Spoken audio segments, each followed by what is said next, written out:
అండి చురుమురి ఇంట్లోనే టేస్టీగా ఈజీగా ఎలా తయారు చేసుకోవాలనేది వీడియోలో చూసేయండి. పచ్చిమిర్చి, చెక్క, లవంగా కచ్చపచ్చగా దంచేసుకొని ఇక కాస్త సాల్ట్ వేసేసుకొని మిక్సీకి పట్టేసుకోవాలి.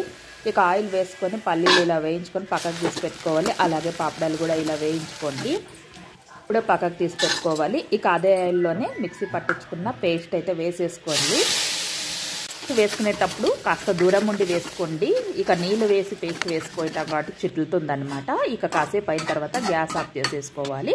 ఇక బొరుగుల్లో మనకి ఎంత కావాలో అంత పేస్ట్ వేసేసుకోవాలి. అంత పేస్ట్ వేయని అవసరం ఏం లేదు. అది ఎన్ని రోజులన్నా ఉంటుంది, 4-5 రోజులు కూడా ఉంటుంది, ఏం కాదు.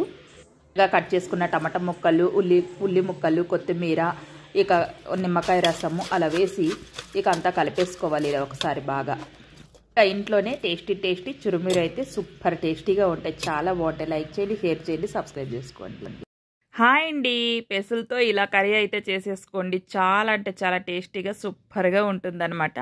ముందుగా ఒక కుక్కర్ పెట్టేసుకొని ఆయిల్ వేసుకొని ఆవాలు జీలకర్ర వేసేసుకొని ఆనియన్స్ వేసేసుకొని అలాగే కాస్త కరివేపాకు కూడా వేసేసుకొని కాస్త కలర్ వచ్చిన తర్వాత ఇక శుభ్రంగా కడిగేసుకున్న పెసలను కూడా వేసేసుకొని కాస్త పసుపు, అలాగే స్పైసీగా తగినంత కారము, అలాగే టేస్ట్కి తగినంత సాల్ట్ వేసేసుకోండి. అలాగే కొబ్బరి పొడి ఒక 2 టేబుల్ స్పూన్లు వేసేసుకోండి. ధనియా పౌడర్ 1 టేబుల్ స్పూన్ వేసేసుకొని ఒకసారి బాగా కలిపేసుకోండి.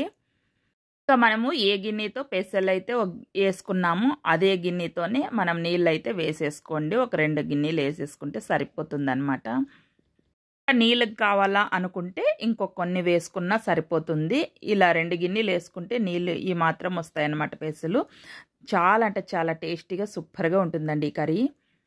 అండి మిగిలిపోయిన చపాతీలతో ఇలా స్నాక్స్ చేసుకోండి. పిల్లలు పెద్దలు చాలా ఇష్టంగా తింటారు. సూపర్ అంటే సూపర్ టేస్టీగా ఉంటాయన్నమాట. ఇక ఒక కడాయి పెట్టేసుకొని ఆయిల్ వేసుకొని ఆవాలు జీలకర్ర వేసేసి అలాగే పోపు దినుసులు వేసేసి ఆనియన్స్, కరివేపాకు, టమాటా ముక్కలు వేసేసి ఒకసారి బాగా కలిపేసుకోండి. అలాగే పసుపు, ఉప్పు, కారము వేసేసుకోండి. మగ్గిన తర్వాత ఒకసారి బాగా కలిపేసుకోండి. సన్నగా కట్ చేసుకున్న చపాతీ ముక్కలను కూడా వేసేసుకొని ఒకసారి బాగా కలిపేసుకోండి. ఒక్కసారి ఇలా చేసుకొని తిన్నారంటే మళ్ళీ తినాలనిపిస్తుంది అనమాట. అంత బాగుంటుంది, చాలా అంటే చాలా బాగుంటుందండి, టేస్టీగా ఉంటుంది.